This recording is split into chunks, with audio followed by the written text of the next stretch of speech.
Okay, Mandy. So I'm really excited to be interviewing you 24 hours after you've had a smart session. And, you came and you had a lot of symptoms, really. You'd mentioned anxiety from as early as you can remember. That resulted in ME and some other symptoms as well. And really, the big thing was your sleep, feeling anxious, energy levels. And we did one session of SMART, and then you use the technique on yourself at home. And I hmm was really happy to get a message this morning saying how you had managed to get to sleep so quickly and slept really well. So people will be watching this curious about how this technique does help people. So it's really important you just share as much as you can about how it's helped you in 24 hours. Okay, so I think the first thing that I found really impactful was obviously before we did the session, I spoke about um, how the memory that we surfaced was around a 9 to 10, and I found it so I don't even know what the word is. It's a really difficult thing to explain, but to come out of that first session with you and have that feel like a two Yeah. was phenomenal. Yeah. I don't know what I was expecting when I came along, and I have tried various other therapies and stuff, but it just blew my mind that actually I was sat here thinking about how what number does that feel now, and it was almost irrelevant, but obviously had a big impact on me.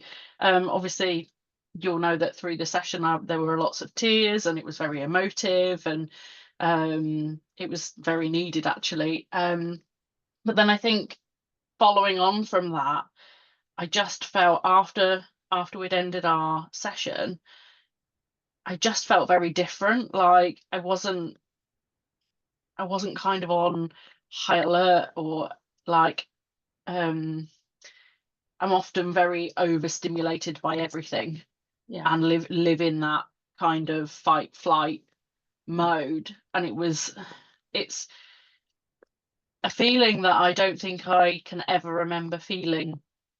I don't know Oh, how else to explain it. Sorry. It's just such a it felt like my body was like, oh, that's the only way I can describe it. And then sleep, as we discussed yesterday, has been a massive issue for quite a long time. So to get to sleep, I usually have to listen to a 2 hour meditation.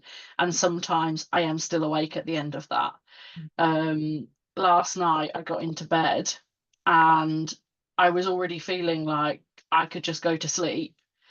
But I thought, I am going to put a meditation on, but I'm only going to do a 20-minute meditation rather than 2 hours, just to see what happens. And if at the end of the 20 minutes I'm still awake, I'll put something else on.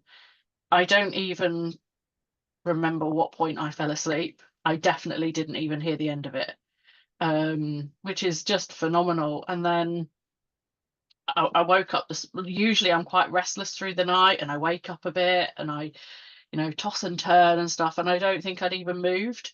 Like I yeah. woke up in the same position I went to sleep in. Oh, oh my God. And I was a little bit like, oh, it's the morning. And actually I really struggle to get out of bed in the morning usually. And this morning, I was awake and out of bed by about 6:45, which I can't even remember the last time that happened. I usually have to drag myself out of bed, um, and I actually don't feel that. Usually in the mornings, I feel quite drained. I feel like I don't really get that refreshed sleep. I can't even remember the last time I did, but this morning I feel like, oh, I slept well last night. You do look Um, different. I feel different. Um, I feel like I've got a bit of a different energy about me. Yeah, you look it. Um, so yeah, I don't really know what else to say. I'm just thrilled that I've been able to have this opportunity, um, and just be open minded about it and go with it. Really. I'm so, happy and honored to be able to gift it to you because just for the sake of viewers, because we won't particularly share your story, but just share with people who'll watch this intrigued to see if it can actually help them, how bad your symptoms were and how long you'd suffered for. So there is a history of abuse and trauma in childhood. I actually can't remember a time where I haven't lived in fight or flight mode. Um, and that's kind of been throughout my whole childhood and then into adulthood. And it's kind of, I can't remember a time when I've actually felt well. um I think there's been lots of things along the way. So I had periods of like chronic stomach issues, and I've had all sorts of tests. I've had wires up my nose and into my stomach for 24 hours. I've had things where I've had to like do a barium swallow, which is where you swallow liquid and they take x-rays. I've had cameras down, nothing was found. And then I started to develop fatigue symptoms, and I always just put it down to, oh, my husband's in the army, he's away. Oh, work's been really tough, or I've got children with additional needs. It's just been a really challenging week, and or oh, I've just got over a virus, and I always kind of just brushed it off and kept pushing through. And then a couple of years ago, I think it was about 2 years ago, I woke up one morning and I couldn't get out of bed. And my husband was away, and I've got two children who need to be cared for, and I literally couldn't move it. And I was terrified. I literally lay there thinking, what am I going to do? I didn't actually even have enough energy to lift my phone up to message anybody. It was literally like, I don't know, like I had 20 elephants laying on me, and I just couldn't move. And then it just, from there, I ended up spending nearly 3-4 months practically in bed. um I could manage to drag myself to the toilet. I could go down the stairs like on my bottom, but then I'd spend the day sleeping on the sofa. And it's not like a, oh yeah, I'm tired too thing. It's, so fatigued you can't even open your eyes, your body's heavy. And I'd gone from being a quite active person. I was at the gym or swimming 4 or 5 times a week. At the weekend I was doing 8 to 10 mile walks. Absolutely love being outside in nature, to then suddenly you're confined to your house. You can't move, you can't do anything.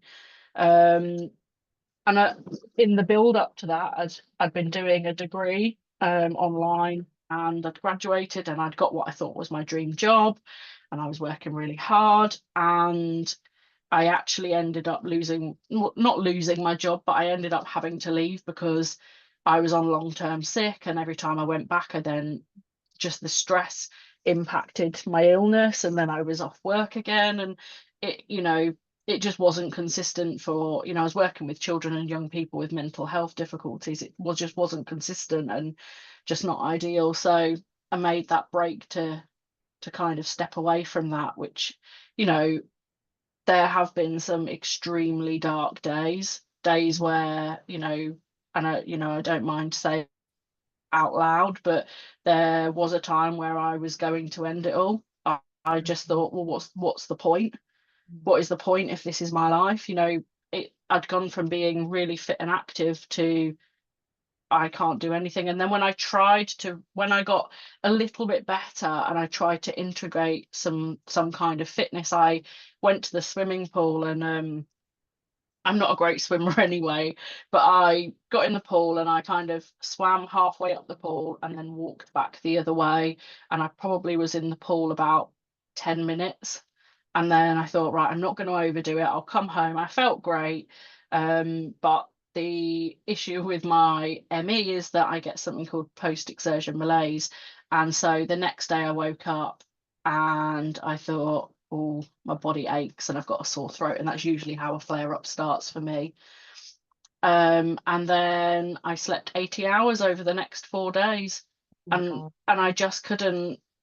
I and so it's all very well, some people will say to me, "Oh, you just need to exercise, you just need to push through it." But actually, for some people, that doesn't help. Um, and I have come quite a long way since I was bedridden. I've done lots of work, self work, and lots of work. But the reason I reached out to you was because I was at a point where I was stuck, and there was, nothing I could kind of do that was within my own reach that was going to help me. So I just thought, well, um, I'll just message and see if I can be considered, and here I am. Oh, amazing. And how do you feel? Like, I've interviewed some other people, and um I don't want to put words in your mouth, but how they've come across as like, well, one lady, she felt like she was just breathing in air for the first time, and she could just be aware that she was alive again. Mm, Senses were coming back online, if you like, from being yeah. so numbed out and disassociated to feeling like she was alive again. And I think yesterday I really felt that. So even straight after the session, I remember saying to you, I just feel so different. Like, whatever that was, whatever the root cause was, it now doesn't even feel like a thing.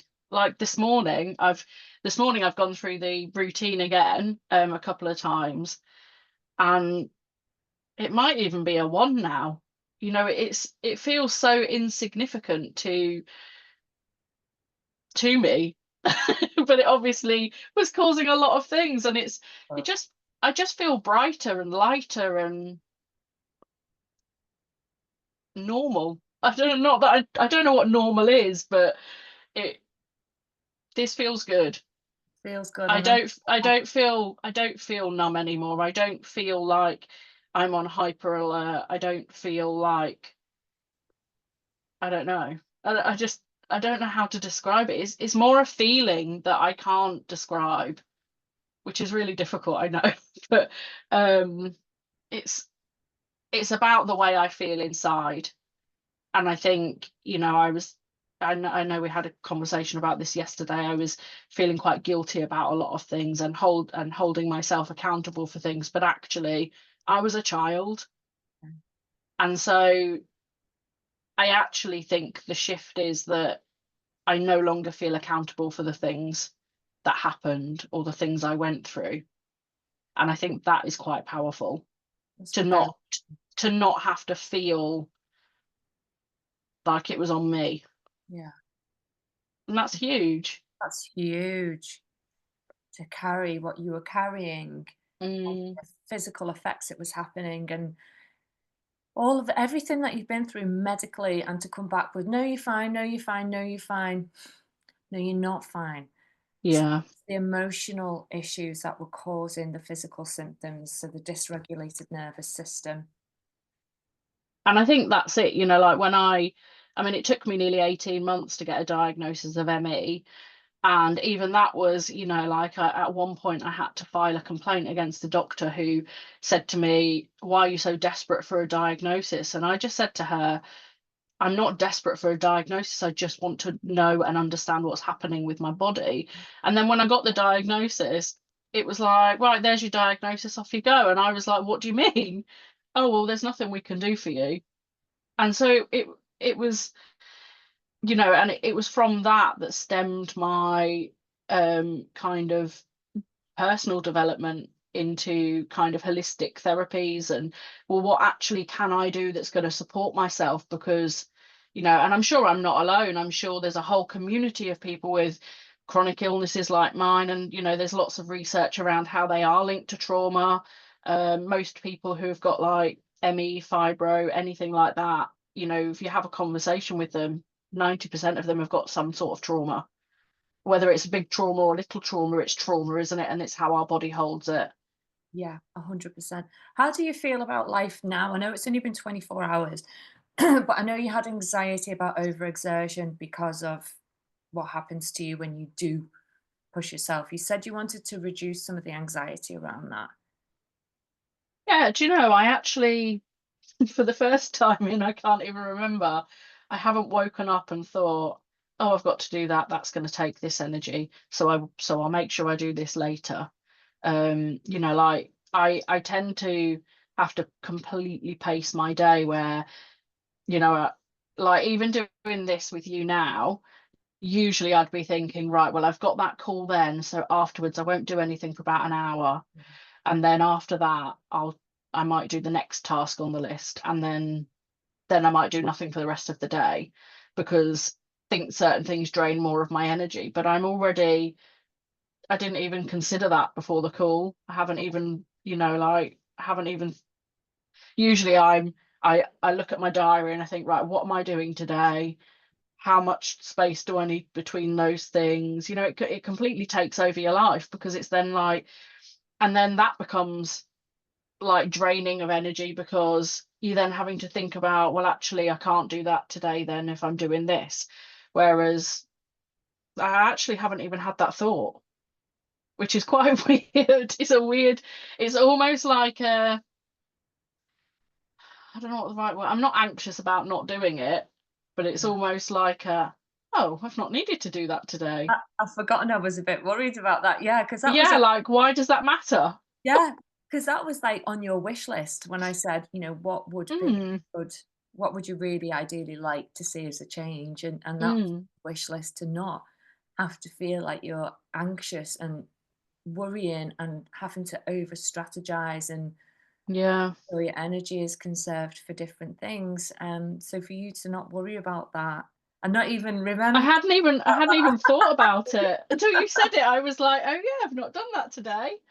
Um, and you know, I'm really excited to see kind of, obviously it's only been 24 hours, but I'm really excited to see what's going to happen over the next few days, over the next few weeks. You know, it, it- I think the profound change in 24 hours it's actually blown my mind. Like I just I don't even know what to say. I've got so much gratitude, you know, it just feels, I don't know, I can't explain the feeling. I don't you worry. I think what you've said and how you've expressed how you feel is more than enough, and people will relate to it, especially people who feel like they're so debilitated in their Mm. mind, in their emotions, in their physical body. Like they will understand 100% where where you've been, what you've been through. Yeah, and I think one thing that one thing that I really have clung on to, even around the session yesterday, is that, you know, when I first got really ill, I was on all these Facebook groups supporting and whatever, and they are, you know, for some people they're really supportive. For me, I just found it really depressing, and it the longer I was on them, the lower my mood became, and I just thought, wow, like if this is my life, like I can't do it. Right. You know, and when you are bedridden and you're, you know, or you can't get off the sofa or whatever, you know, it's really easy to slip into that kind of mindset. And I think I got to a point that was so low, and I know I said this to you yesterday, like I felt like I was at the bottom of a well and I couldn't reach the ladders to get out. And then when I did get the ladders, they broke, or, you know, or I couldn't reach the next step up. And I very much felt stuck.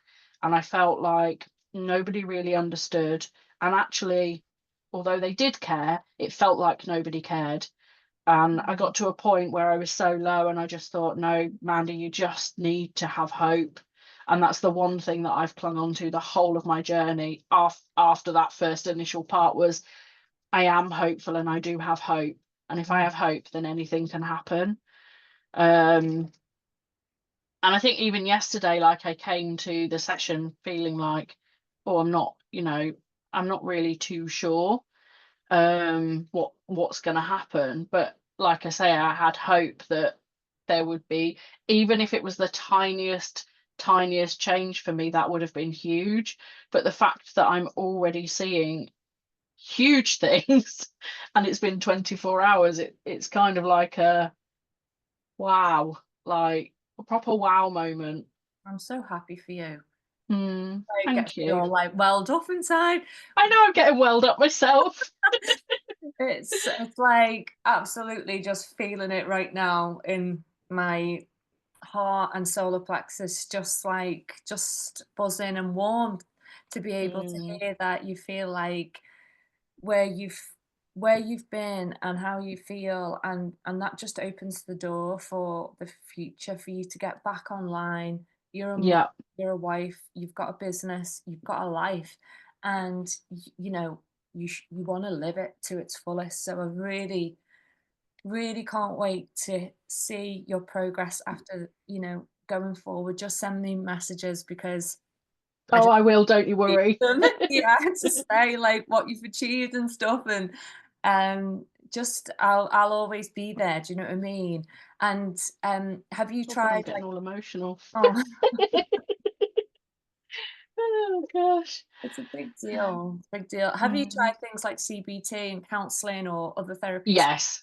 Yeah. Yeah. So I've had talk therapy, I've done CBT, I did a group therapy session, I've done lots of mindful, and I work with in mindfulness anyway, so I do lots of mindfulness stuff.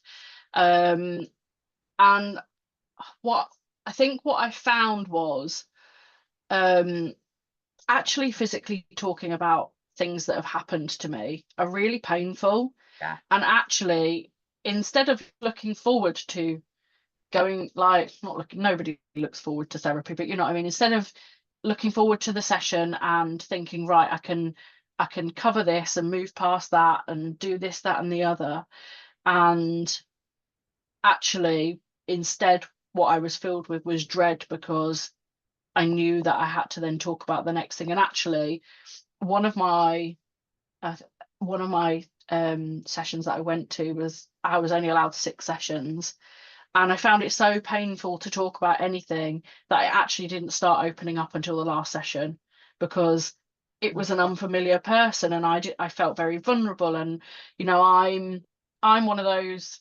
people in the category of strong person, so Mhm. everyone goes, oh, Mandy's fine, she's strong. Yeah. And but underneath that mask of strength is or kind of was, because today I'm not feeling like that, is a very vulnerable person who has put up these walls and made people believe she's strong. But actually, inside, like, when people say to me, oh, you're so strong, you'll get through this, and I think, I don't want to be bloody strong. I don't want to have to pretend I'm strong.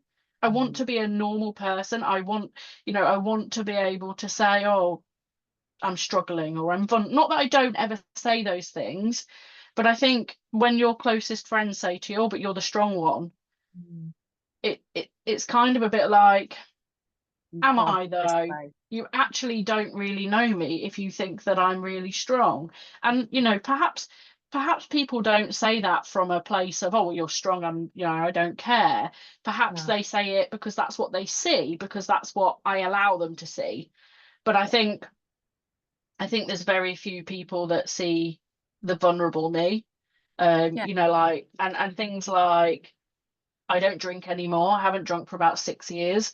And in fact, I think it's nearly 8 years, but part of that is because when I had a drink, I associated it with when I went through stuff, because I used to drink a lot to mask the feeling and numb the feeling. And then what I found was, when I was drinking, I would then start to talk about things, and and sometimes I I would almost then get anxious that I might have said something Yeah. that I didn't want people to know. And I don't miss alcohol at all. I still go out and have a good time. Well, when my health allows, I still can go out and have a good time. I just don't wake up feeling awful the next day, which is great. Or remorse. And Yeah. I don't then have to also think, oh gosh, did I spill my heart out to somebody who really didn't need to know that? Or, Yeah. you know, um, but I think, I just think that, I think the other thing is as well that that I found really quite challenging on my journey is that I'm not very good at reaching out to people to say help. Yeah. I've never been somebody that I think, because from a very young age I learned that I had to look after myself because nobody else was going to, or not many other people would. I think that's an inbuilt thing, that if I ask people for help, that's a weakness. So I don't do it.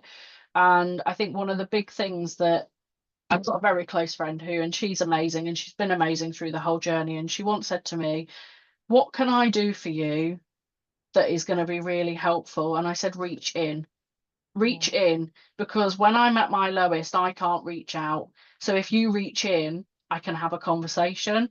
And I Very think, good. it's such a powerful thing.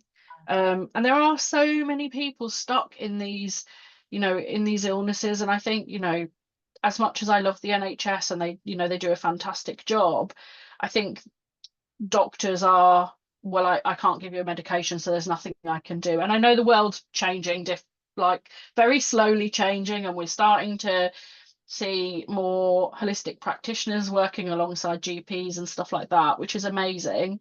But I think they almost forget that there's a mind-body connection. Yeah. I mean, it'd be amazing to get you trained in this so you can Yeah. use it on other people that have been through what you've been through, because you'd be such an amazing advocate of it. Um, Yeah. you know, to hopefully one day we might see this therapy being, recognized by the NHS, because it's so quick. Um, Yeah. so rapid. But I mean, thank you so much for volunteering and putting your trust in me and putting your trust in this technique. And I really look forward to sharing your interview, from where you've been to wake up the next day thinking, wow, I slept, I feel good, like this is weird, I've not felt like this for It's weird. such a long time. It's just amazing, Mandy. You're amazing. So well done. Thank you. And thank you for My pleasure, my honor. Yeah, I really appreciate it. Take care. I'll speak to you soon. bye. Bye, my love.